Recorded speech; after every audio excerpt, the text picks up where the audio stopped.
Selamat berjumpa saudara yang kekasih. Kita masih pada seri penyembuhan ilahi dengan topik penyebab stroke pada vegetarian. Suatu kajian ilmiah oleh Dr. Ruben Vicente Tigno Supit. Mengapa vegetarian bisa terkena stroke? Padahal vegetarian dianggap adalah pola hidup sehat, bahkan secara filosofi adalah pendekatan kepada manusia yang sempurna. Ternyata realita menunjukkan vegetarian bisa kena stroke. Kita akan memaparkan mengenai penyebab stroke pada vegetarian dengan pertama membicarakan mengenai hukum sebab akibat, kedua realita ringkas yang kami alami, ketiga hasil temuan, keempat penjelasan, dan akhirnya kita akan memberikan kesimpulan. Hukum sebab akibat. Kitab suci mengatakan Allah tidak membiarkan dirinya dipermainkan. Karena apa yang ditabur orang, itu juga akan dituainya. Ibarat suatu tumbuhan ada bibitnya yang ditanamkan, yang akan bertunas, menjadi batang, menjadi pohon, akhirnya menjadi buah-buah yang merupakan hasil setelah beberapa waktu dilewati. Di alam semesta, di dunia ini, ada dua unsur yang saling berhadapan-hadapan. Tuhan, pencipta, pemelihara, penyembuh manusia yang seutuhnya. Di pihak sebelah adalah setan penuduh pendakwa, perongrong dan perusak dari manusia yang seutuhnya. Dan penyakit ini ternyata adalah suatu pohon dengan ada akar penyebab, batang yaitu proses patologis penyebab penyakit, dan akhirnya buah akibat daripada penyakit. Akar penyebab adalah lingkungan, genetika, dan pola hidup. Proses patologis adalah gangguan anatomi dan fisiologi atau patoanatomi dan patofisiologi. Akhirnya terjadilah gejala dan tanda dari penyakit.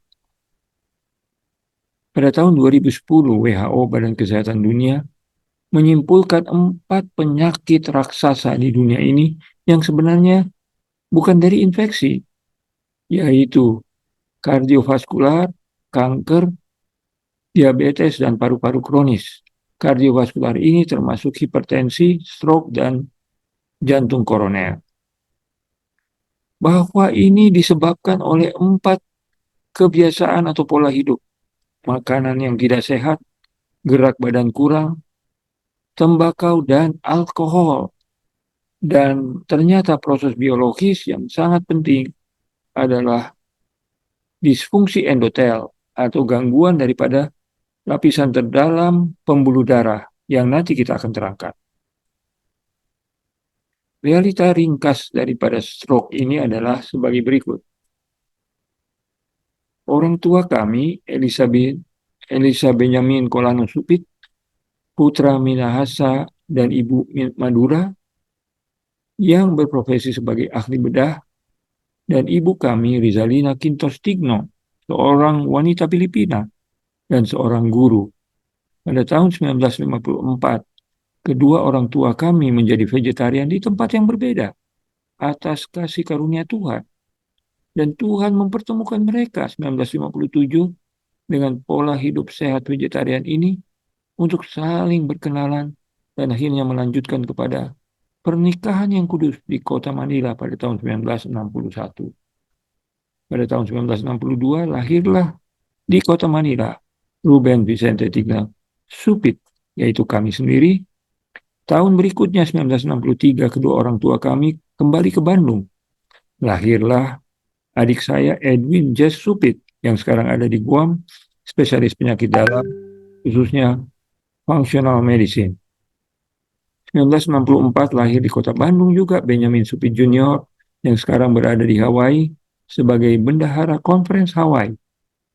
Tahun berikutnya 1965 lahir juga di kota Bandung adik terbungsu kami Pernell Marinus Supit yang sekarang berada di San Francisco berprofesi sebagai seorang perawat. Jadi kami semuanya adalah keluarga vegetarian dan sebagian dari kami menjadi vegan. Dimulai oleh ayah dan ibu, mendapatkan 4 anak pria, yang mendapatkan 4 menantu, serta masing-masing pasangan mendapatkan 2 anak, putri dan putra, yaitu 8 cucu-cucu. 16 orang ini seluruhnya mengecap akan vegetarian dan vegan. Apakah makanan kami anak-anak, khususnya waktu kami masih kecil, sarapan pagi dan sarapan siang sama? Nasi merah selalu, tidak pernah nasi putih. Tahu dan tempe, biji-bijian kacang-kacangan, sayur mayur bermacam-macam, dan kami masih mengkonsumsi susu dan telur secara terbatas. Makanan maghrib, yaitu jam 5 atau jam 6 sore, kami sudah makan sore, yaitu kacang hijau dicampur dengan gula merah atau krenten, juga roti dilapisi dengan selai atau pindekas, ataupun pelapis lainnya, dan selalu ada buah-buahan yang segar. Setiap hari kami anak-anak jam 8 pagi bermain di matahari, disuruh oleh ibu kami, dan ketika jam 9 pagi dia memanggil, es krim, es krim. Ternyata es krimnya adalah buah atau sayuran yang mentah-mentah. Pisangkah, wortel yang sudah dikupas kulitnya, mentimun, dan berbagai macam sayur dan buah lainnya. Dan hal-hal ini sangat-sangat terbatas. Baik es krim, kue-kue, donat, coklat, dan permen-permen. Hanya pada saat kami diberi, kami terima, dan itu harus disimpan sampai sudah makan makanan yang bergizi dulu, baru boleh mengkonsumsi gula-gula dan pemanis-pemanis ini. Atau di luar rumah kami berkunjung, diberikan, atau ketika ada pesta ulang tahun, dan itu sangat-sangat dibatasi. Maka kami merasa bangga, waduh, hidup kami ini sudah sehat rupanya, karena makanan kami beda daripada yang lainnya. Saudaraku yang kekasih, kita semua mempunyai peta hidup, dan umur harapan hidup kita adalah sekitar 70 sampai 80 tahun. 0 tahun maghrib, 40 tahun sudah rembang siang hari, 80 sudah. 0 tahun adalah subuh, 40 tahun adalah tengah hari, 80 tahun adalah maghrib, 70 sampai 80 tahun. Terbagi dari 20-an tahun per fase kehidupan. Dimulai dengan pra kehidupan, yaitu yang ditentukan oleh ayah dan ibu. Kemudian 0 sampai 20 adalah masa muda di mana kita bermain dan belajar. 20 sampai 40 tahun, dewasa muda. Kita mulai bekerja dan kawin. 40 sampai 60 adalah dewasa puncak di mana mencapai puncak pekerjaan dan puncak perkawinan. Dan 60 tahun kita sudah pensiun, masuk masa emas, menjadi penasehat karena sudah banyak makan garam, dan siap-siap untuk pindah ke alam berikutnya. Dan setelah 80 tahun ke atas, kita akan masuk kepada pasca kehidupan, yaitu entah sorga atau neraka, tergantung kepada pilihan-pilihan yang kita buat semasa hidup kita. Jadi prahidup saya adalah di dalam ayah seorang Manado Madura, seorang ibu dari negeri Filipina, lahir pada tahun 62, umur 9 tahun saya menjadi sadar realitas identitas saya, agama saya, keyakinan saya, dan mengapa saya menjadi vegetarian, yaitu pada waktu kelas 3 SD bersekolah di Filipina, saya mempelajari akan kitab suci dan juga akan buku-buku yang lain, sehingga saya mengerti dasar-dasar mengapa pola hidup kami adalah seperti berikut. Pada kelas 1 SMP, umur 13 tahun, kami pindah ke Manado. Umur 16 tahun kami masuk sebagai siswa SMA Pionir di Manado. 19 tahun kami masuk mahasiswa kedokteran di Universitas Samratulangi Manado, yang kami geluti terus, dan 10 tahun kemudian menikah dengan kekasih kami, Jesli Ivon Tambani, yang menjadi istri kami sampai pada saat sekarang ini. Dan tahun berikutnya, setelah 11 tahun kami tamat dari kedokteran umum dan mulai bekerja di rumah sakit dan puskesmas sebagai dokter umum. Puji Tuhan bahwa beliau melihat bahwa hamba ini bisa menjadi seorang manajer. Jadi sejak umur 35 sampai pensiun atau mengakhiri pekerjaan pada tahun 60, pada usia 60 tahun, kami menjadi direktur rumah sakit, baik di Medan, di Lampung, di Manado, juga di yayasan, baik di Medan dan di Bandung, dan juga pernah bertugas di yayasan NGO Adra Indonesia di Jakarta selama 2 tahun. Pada usia 48 tahun, kami mulai menjadi pembicara radio dan televisi, topik-topik mengenai kesehatan. Dan 61 tahun kami sudah bebas tugas, kami menjadi penasehat, kami menjadi konsultan, dan inilah realita kita pada saat sekarang ini, tahun 2023. Bila mana kita menganggap bahwa 80 tahun adalah usia kita di dunia, kurang lebih, maka masih ada kurang lebih 19 tahun untuk kita bisa berkarya. Apa masih mau mencapai puncak karir lagi? Akan mencapai puncak perkawinan itu jelas. Menjadi penasehat itu adalah panggilan luhur. Dan siap alam berikutnya adalah panggilan untuk semua kita. Semua kita diberi jatah 70-80 tahun. Dan setelah itu kita akan pasca hidup di sorga atau di neraka. Tergantung kepada pilihan-pilihan yang kita buat. Jadi saya 61 tahun menjadi vegetarian seumur hidup, 30 tahun menjadi dokter yang cukup sehat, dan 17 Maret terkena stroke. Jadi saudaraku yang kekasih, saya vegetarian seumur hidup, tapi vegetarian yang kurang sehat. Karena ada risiko-risiko tinggi untuk dari faktor-faktor lainnya untuk mendapatkan penyakit serius yang kami kurang monitoring dan kurang kontrol. 30 tahun kami jadi dokter sehat, urus rumah sakit. Tidak pernah rawat inap penyakit yang serius.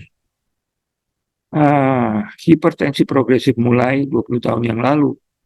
130, 140, kemudian naik jadi 170 pada 5 tahun yang kemarin, dan 3 bulan yang lalu ternyata 200/100. Akhirnya terjadilah stroke pada 17 Maret 2023 tanpa disadari. Pada saat itu, tanggal 10 Maret 2023 kami tiba di Amerika Serikat. Cuacanya sangat dingin, bahkan ada salju di California. Pada tanggal 17 Maret 2023, dalam perjalanan dengan kawan-kawan di Ventura County, California, 2 jam sesudah itu terjadilah di dalam mobil. Saya sangat mengantuk dan mual, tiba-tiba bangun, bicara sudah sulit, mulut bengkok, miring, suaranya pelok, dan lumpuh badan sisi kiri, tidak bisa bergerak tangan dan kaki. Kawan-kawan melarikan ke IGD dan tiba dalam waktu 15 menit. Di Santa Paula Community Hospital, pelayanan IGD-nya sangat cepat dan tepat. Kesadaran saya normal, emosi saya tenang dan ikhlas, tidak ribut-ribut, tidak bisa berbuat apa-apa. Ternyata tensi sudah lebih 200/100. Dibuatlah CT scan dan ternyata stroke non-hemoragik, yaitu stroke bukan pendarahan tapi penyumbatan atau penggumpalan darah. Maka diputuskan akan dibuat terapi TPA untuk menghancurkan bekuan darah. Waduh, tiba-tiba dalam beberapa menit lengan kiri bisa diangkat dan jari-jari kiri bisa bergerak. Alangkah bahagianya, waduh, tidak jadi stroke. Tapi 5 menit kemudian lemas kembali saudara. Sampai saat ini itu sekitar 12:15 siang. Pada saat itu saudara sambil melihat akan langit-langit, saya dalam keadaan betul-betul tidak berdaya, tidak bisa berbuat apa-apa. Saya ikhlas terima keadaan, tidak histeris, tidak frustrasi, tenang-tenang saja. Saat itu saya introspeksi peran diri sebagai penyebabnya. Saya tidak mempersalahkan siapapun juga selain diri saya, karena saya tahu penyebab ini ada andil, yaitu pada diri dan pilihan saya. Saat itu saya mendekat kepada Tuhan, berdoa kepada Tuhan. Saya serahkan hidup sepenuhnya kepada Tuhan. Tuhan, mau hidup, mau tidak hidup, terserah kepada Tuhan. Dan di situ saya berjanji akan percaya dan ikuti seluruh perintah kasih-Nya, termasuk hukum-hukum kesehatan, pola hidup yang sehat, New Start yang saya sudah lama ketahui, tapi sudah harus lebih tekun lagi untuk melaksanakannya. Selama 2 hari 17 sampai 18 Maret, tensi saya menurun tiap jam. jam 12 siang 200/100, jam 1 179/105, jam 2 170/96, jam 3 157/94, dan 145/100. Besoknya sudah 146/63 dan berakhir di 134/85 sampai sekarang ini tensi terkontrol. Jadi realita ringkas selama 3 bulan terakhir adalah di bulan yang pertama 17 sampai 20 Maret 2023 kami di Ventura County Medical Center di ICU. 22 Maret sampai 6 April 2023 kami di Denver, Colorado bersama dengan kawan-kawan dan keluarga kerabat berada yang begitu penuh kasih perhatian kepada kami. Dan 12 sampai 19 April 8 hari di RSPAD kami diberi terapi DSA, yaitu menyuntikkan heparin untuk menghancurkan trombus-trombus atau bekuan-bekuan darah yang kiranya ada di otak kiri, otak kanan, otak belakang kami. Dan sejak saat itu, saudaraku, sakit kepala berkurang sekali. Rasa mual dan muntah, pusing-pusing juga sangat berkurang. Puji Tuhan.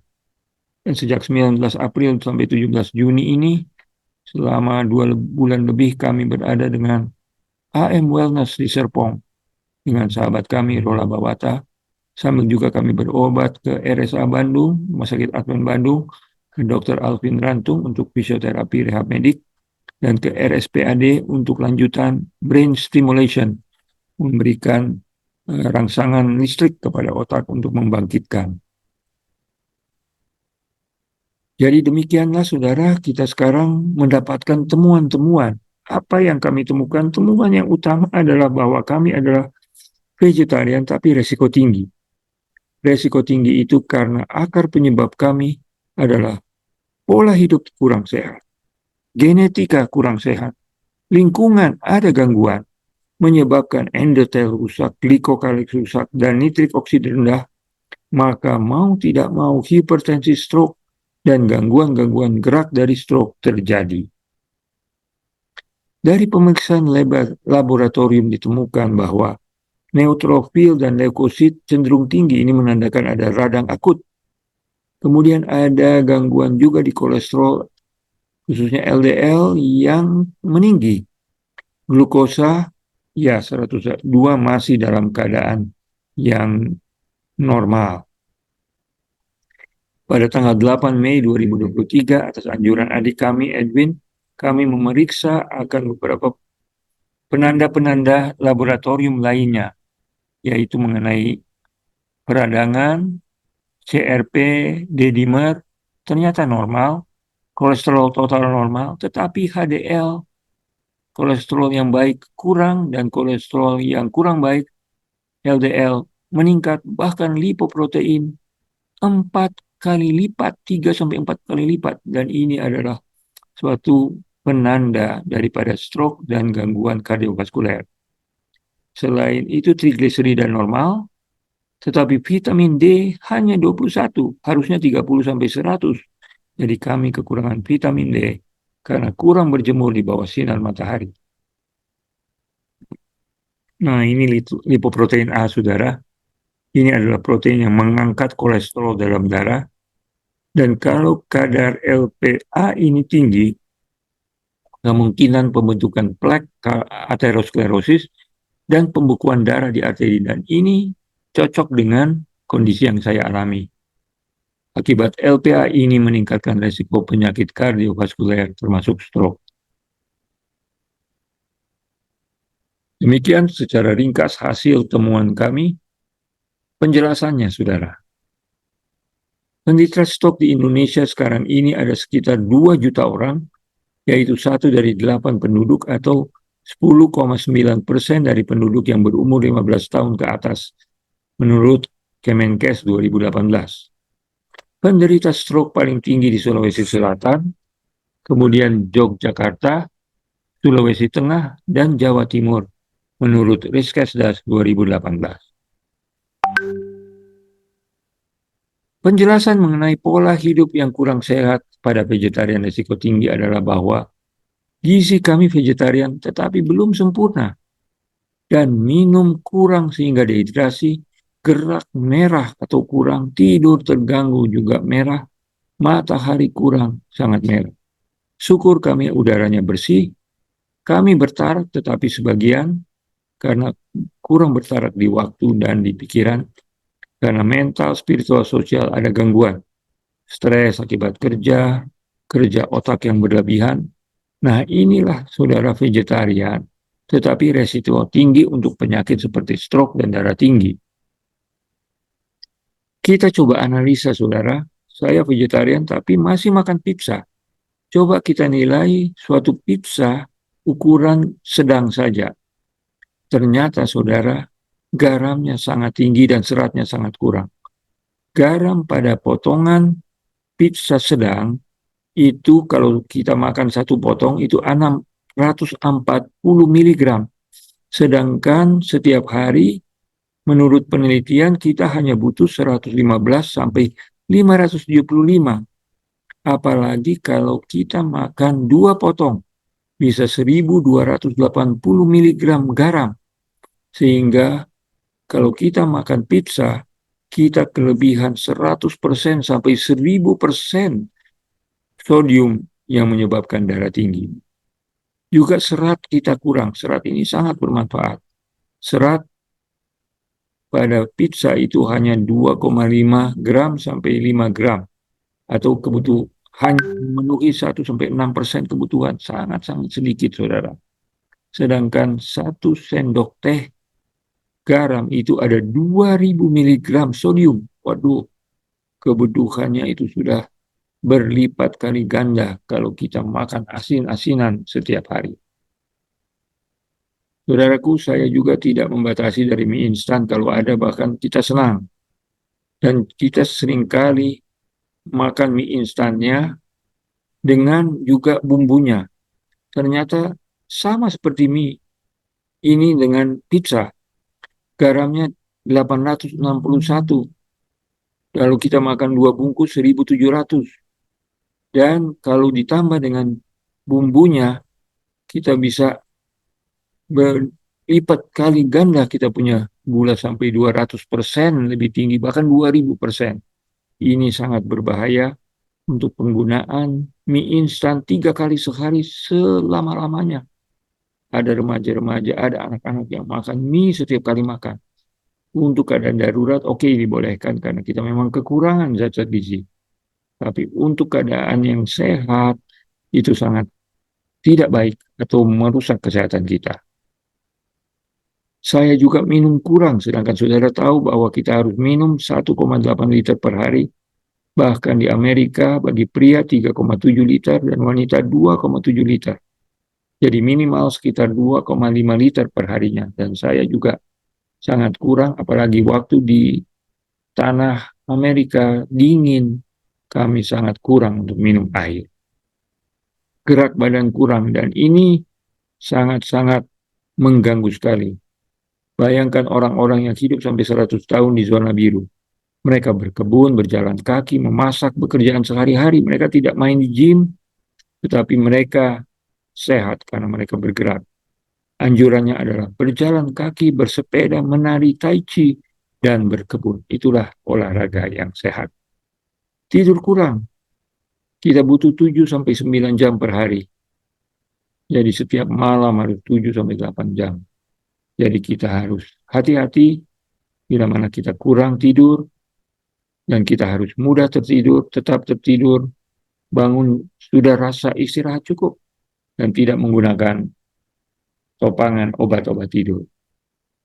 Matahari kurang, kami jarang berjemur di bawah matahari padahal sinar ultraviolet. Vitamin D dibutuhkan untuk metabolisme kalsium, imunitas tubuh, serta transmisi kerja otot dengan saraf. Nah ini lagi, otot dan saraf sangat perlu vitamin D. Namun hati-hati karena vitamin D ini didapat dari sinar matahari, tapi kalau terlalu panas kulit terbakar, akan bersisik, pecah-pecah kulitnya, bahkan meningkat risiko kanker kulit pada orang yang kulit putih atau kulit terang. Udara bersih, kita sangat senang kalau ada pohon-pohonan, kurangi dari daerah industri, bahan bakar fosil, pabrik-pabrik, dan jagalah akan kebersihan lingkungan kita. Saudara, ini juga gangguan saya, mental, emosi, spiritual, sosial, stres, dan kerja otak berlebihan. Stres ini mempengaruhi kesehatan mental dan emosi, dan ini menaikkan tekanan darah. Sudah dicoba. Kita perlu olahraga, tidur teratur, tetap berhubungan baik dengan keluarga dan teman, selalu berpikir positif, hati yang gembira, relaksasi menenangkan pikiran, terutama berhubungan dengan Tuhan, melakukan ibadah dengan sukacita, dan penuh dengan belas kasihan dan pengampunan. Genetika juga ada riwayat yang kurang sehat, di mana ayah dari ibu saya, kakek saya sendiri, Vicente Villatino, di usia 66 tahun, pada tahun 1970 menderita stroke. 4 tahun kemudian beliau meninggal dunia. Jadi saya juga ada riwayat ini. Lingkungan ada gangguan. Saya cari-cari bahwa lingkungan infeksi. Saya mengalami infeksi COVID 2 kali, awal 2020, di mana saya mengalami batuk kering selama 3 bulan. Lalu 2022, selama 2 minggu positif swab COVID-19 dengan gejala yang ringan. Tetapi kami sudah vaksinasi 3 kali dengan booster, dan ternyata saudara, COVID-19 itu juga terkait dengan endotel yang terganggu. Selain itu, saya juga mengalami infeksi kulit, infeksi gigi, dan periodontitis, yang juga ada kaitannya dengan penyakit-penyakit degeneratif. Dan dingin menyebabkan kurang minum dan dehidrasi. Inilah gangguan dari lingkungan, tidak terlalu banyak. Yang paling banyak adalah pola hidup yang kurang sehat. Nah, inilah saudaraku yang saya ingin sampaikan kepada saudara-saudara sekalian. Temuan saya mengenai proses inti yang mempunyai banyak akibatnya, banyak-banyak penyakit. Satu proses tapi ratusan penyakitnya. Endotel rusak, glikokalit rusak, nitrik oksida rendah. Endotelium adalah lapisan paling dalam. Sel saja dia memproduksi nitrogen oksida. Dia menyebabkan vasodilator, dia adalah vasodilator, vasokonstriktor, pro pembekuan dan anti pembekuan, pembuat radang dan anti radang, penghancur bekuan dan juga anti pembekuan, oksidan dan juga antioksidan. Luar biasa ini keseimbangan dari endotelium, saudara. Dan kalau saudara ketahui bahwa inilah organ yang menyebabkan daya permeabilitas vaskuler, pembuluh darah bisa ditembusi oleh makanan, minuman, kuman-kuman dan lain sebagainya di sini. Dia punya ketegangan daripada dinding pembuluh darah, koagulasi, homeostasis, radang dan imunitas, pertumbuhan sel, oksidasi LDL. Nah, ini saudara, LDL ini yang menyebabkan kolesterol. Bila mana tidak ada nitrik oksida, maka saudara bisa aterosklerosis. Tapi kalau NO saudara, nitrik oksida bagus, sangat-sangat terlindungi saudara dari aterosklerosis, stroke, jantung, dan darah tinggi. Ini untuk saudara pelajari lebih lanjut bagaimana terjadinya. Jadi inilah saudaraku, fungsi yang sangat penting daripada pembuluh darah yang normal. Vasodilatasi dia menyebabkan turun tekanan darah. Antioksidan mencegah kematian kerusakan dari sel. Dia akan oksidasi LDL yang disebut kolesterol jahat dan mencegah aksi monosit sehingga cegah plak aterosklerosis. Dan dia menyebabkan anti trombus atau mencegah penggumpalan darah. Sangat-sangat baik. Jadi kalau saudara kena stroke, hipertensi, dan penyakit jantung, perhatikan, mungkin pembuluh darah saudara sudah mulai tidak sehat. Segera lakukan sesuatu. Nah, bagaimana dia diproduksi NO berarti L-arginin. Dan juga L-arginin ini bercampur dengan molekul oksigen dan kalmodulin tetrahidrobiopterin, NADPH, flavin adenosin nukleotida, dan flavin mononukleotida. Ini yang menghasilkan NO. dan dari hasilnya adalah L-citrulline. Ini semua zat-zat yang sangat penting. Pastikan bahwa saudara akan dapat, dan saudara, ini menarik karena di makanan adalah sumber NO. Semua daun-daun hijau ini saudara makan. Apalagi orang Manado itu ada tinutuan atau bubur Manado. Warna-warna hijau ini menghasilkan nitrik oksida tinggi nitratnya. Dan ini juga makanan-makanan yang tinggi sumber-sumber. Jadi kalau saudara makan ini, saudara akan sehat. Makanlah tanaman-tanaman utuh yang Tuhan sudah berikan kepada saudara. Dan saudara, kita akan berbicara mengenai kerusakan daripada endotel.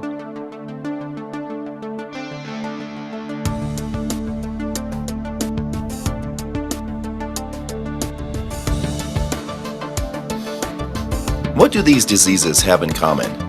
Endothelial dysfunction. What is endothelial dysfunction? It is the most common form of vascular abnormality.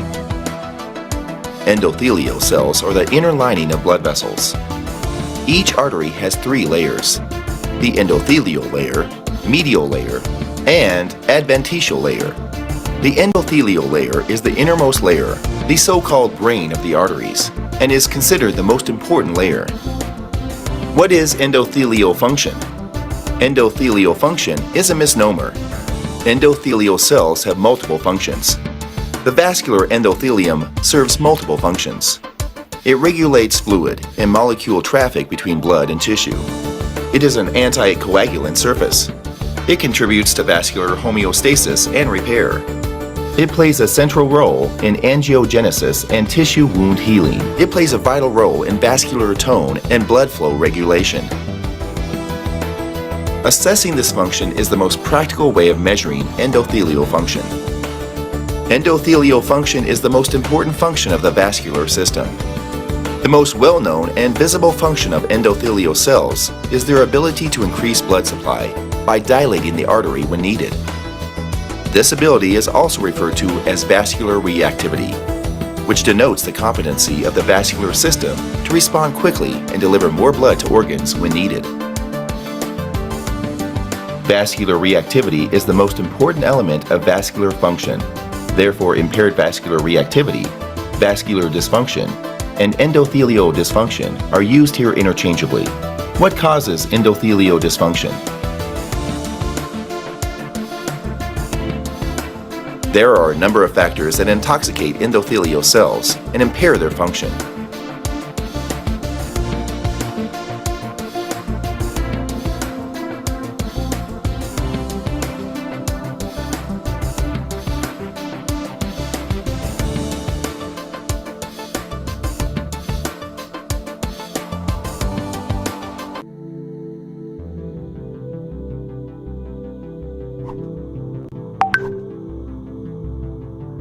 Blood flows through a complex network of blood vessels known as the vascular system. Blood vessels have a layer of smooth muscle surrounded by a thin single layer of endothelial cells. Endothelial cells interface between blood and underlying vascular tissue.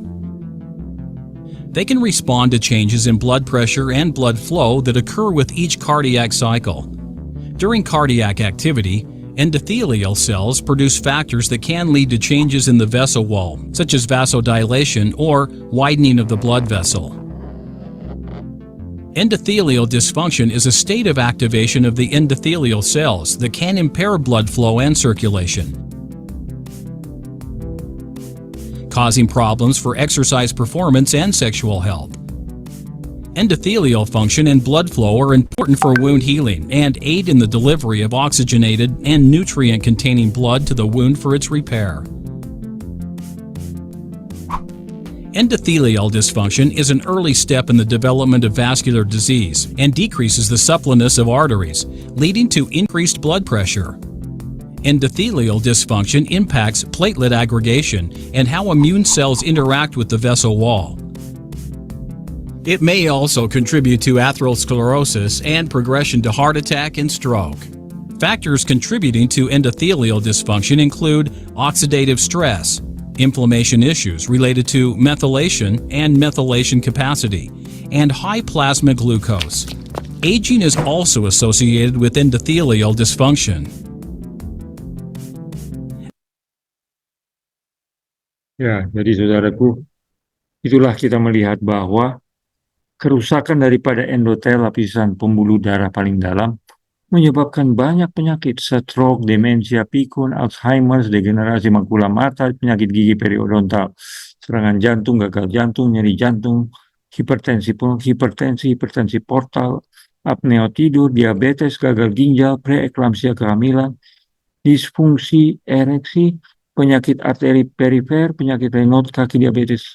Kalau saudara menemukan penyakit-penyakit ini termasuk juga COVID-19, itu berarti endotelial kita sangat rusak, saudaraku. Kalau normal maka endotel kita sangat melebar dan bisa, tapi bila mana abnormal, dindingnya itu tetap keras dan tidak mau, dan terjadilah kerusakan-kerusakan pembuluh darah. Hindari kerusakan pembuluh darah aterosklerosis ini. Kalau kolesterol tinggi, merokok, diabetes, dan penuaan, maka NO akan turun dan oksigen superoksida akan naik dan dia menyebabkan pembuluh darah mengecil, menggumpal, monosit akan datang, lipoprotein oksidasi, proinflamasi, dan menyebabkan tanda-tanda bahaya yang lain. Nah, ada satu organ yang lain di paling dalam yang setelah ditemukan elektron mikroskop bisa terlihat, namanya glikokalix. Glikokalix ini adalah bentuk jaring-jaring di luar sel endotel menjorok ke rongga pembuluh darah. Ya, seperti ini saudara lihat. Jadi ternyata dinding pembuluh darah itu ada jaring-jaring yang ada di dalamnya, yaitu karbohidrat dan protein, yaitu proteoglikan, glikosaminoglikan, glikoprotein. Tujuannya adalah mengatur permeabilitas pembuluh darah, mengatur perlengketan sel darah putih, mencegah penggumpalan trombosit, dan menjadi transducer mekanik dalam mengatur tonus pembuluh darah. Ya, jadi tekanan darah bisa diatur. Jadi fungsinya anti radang, anti inflamasi, anti hipertensi, antioksidan, seleksi pasasi zat-zat yang tembus ke dalam tubuh dari darah, keseimbangan pembekuan darah, dan trombosis. Jadi inilah proses-prosesnya saudara, anti radang, anti inflamasi, jadi kita akan sehat. Juga anti hipertensi, antioksidan, kita tidak akan sakit, kita tidak akan darah tinggi. Seleksi pasasi, kita tidak akan kemasukan hal-hal yang menyebabkan autoimun dan lain-lainnya. Keseimbangan pembekuan darah terjadi, stroke tidak akan terjadi. Tetapi bila mana glikokalix abnormal, terjadilah aterosklerosis, oleh sepsis, iskemia, kerusakan ginjal, dan diabetes. Nah, lihat saudara, kalau glikokalixnya tebal, maka itu bagus. Tapi kalau pada radang dan trombus hilang ini glikokalix, hilang saudara, akibatnya kita menjadi sakit. Mari kita lihat video ini menerangkan mengenai glikokalix, walaupun dalam bahasa Inggris. Could you have imagined that one of the most essential elements for your good health lies in a vast protective gel lining of all of our capillaries that touches each of your trillions of cells? And most likely, you've never even heard about it. Come with me as we travel inside your vascular system and flow along with your blood. Every cell of your body is nourished by the blood that travels through the capillaries that make up 99% of your circulatory system from head to toe. Placed end to end, scientists estimate they would extend 60,000 miles, enough to go around the Earth 2.5 times. With every heartbeat, vital nutrients and oxygen are delivered and waste is removed from each cell. This essential process breaks down with aging, poor diet, lack of exercise, genetics, stress, and smoking. New medical science has revealed the importance of a transparent, micro-thin gel-like lining in your blood vessels that protects your entire circulatory system. In the past, blood vessels were thought to be simple, hollow tubes. But with today's high-resolution video microscopes, a discovery reveals that the entire circulatory system is coated with a gel-like lining that protects the inside walls of the arteries, veins, and capillaries. This protective gel-like lining of the capillaries and all other blood vessels is called the glycocalyx. Its integrity is essential to the healthy function of all the cells, organs, and body systems. The glycocalyx keeps your body healthy in 3 critical ways. First, it functions as the natural trigger that stimulates the production of nitric oxide. Nitric oxide is vital in controlling blood flow and blood pressure. The glycocalyx stores antioxidants and, working together with nitric oxide, both increase blood flow on demand when organs call for it. For example, when you're walking upstairs, or even when your brain is working through a difficult problem. Bottom line, your body needs a thick and healthy glycocalyx to efficiently regulate blood flow. Second, a healthy glycocalyx allows your body to engage more of the available capillaries of the microvascular system when blood flow increases. This is critical to regulate the supply of nutrients and oxygen and the removal of waste and carbon dioxide according to the body's level of activity, such as when you exercise. Bottom line, while blood flow control is important, the glycocalyx allows your body to engage more capillaries when organs demand nourishment and waste removal. Third, capillaries are much more than simple hollow tubes. In fact, their inner surface is coated with the non-stick glycocalyx that prevents loss of capillaries through fluid leakage, blood clotting, and inflammation. This coating prevents sticking when you don't need it, and it keeps blood clotting and inflammation under control. For example, when your body's healthy, it can repair a simple cut or fight an infection.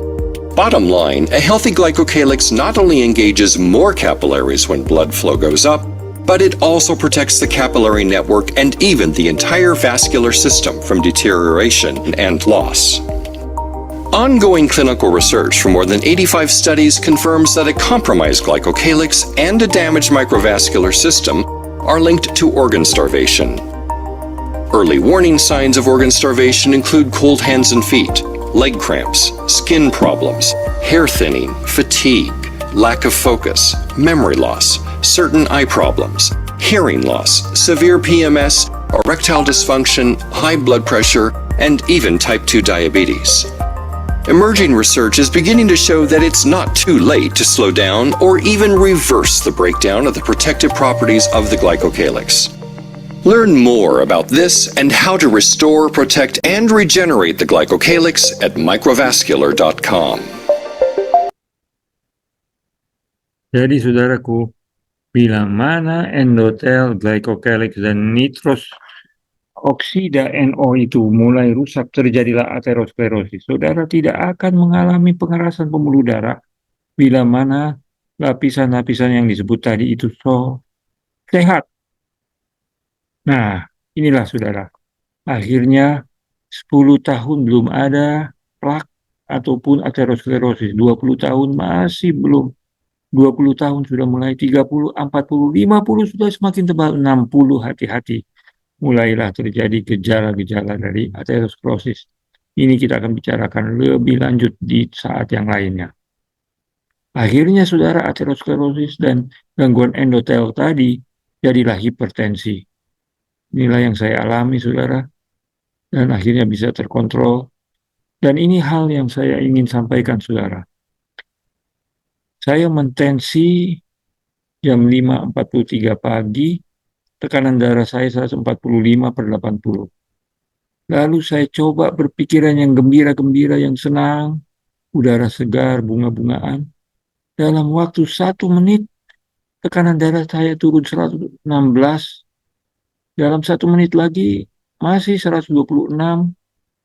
Dan kemudian 1 menit lagi, 128, dan akhirnya 113. Jadi saudaraku, pikiran itu berpengaruh pada tensi kita. Tetapi ingat, ini adalah fungsi endotel. Endotel dengan nitrik oksida. Jangan lupa. Bagi saudara-saudara yang mungkin kali pertama mengetahui hal ini, camkan baik-baik. Camkan baik-baik. Akhirnya karena hipertensi dengan endotel yang rusak, terjadilah stroke, yaitu iskemik, yaitu penghalangan aliran darah, penggumpalan darah di dalam aliran otak. Nah, inilah saudara. Setelah di MRI bahwa ada suatu jaringan otak yang sudah mati di bagian otak sebelah kanan saya, bagian agak ke belakang. Ini menyebabkan aliran atau jalur-jalur perintah dari otak kepada tubuh saya terhalang. The primary objective of any stroke center is to reduce the severity of a stroke event with rapid diagnosis and treatment. Inilah proses Remember, terjadinya. an embolic stroke is caused by an upstream and lodges in a small vessel going to the brain. The traveling piece of clot is called an embolus. Once blocked by the embolus, the brain cells closest to the obstructed vessel die within minutes. This is called the core infarct. However, the cells just outside the core infarct can receive a small amount of blood from other vessels in the head, which can keep the cells alive. The longer it takes to remove the clot, the more brain cells die at an estimated rate of 32,000 cells a second, or 1,900,000 cells every minute. The stagnant blood behind the embolus begins to clot, cutting off the blood supply to other territories in the brain and extending the core infarct over time. In a embolus, and possibly reduce the size of the core infarct.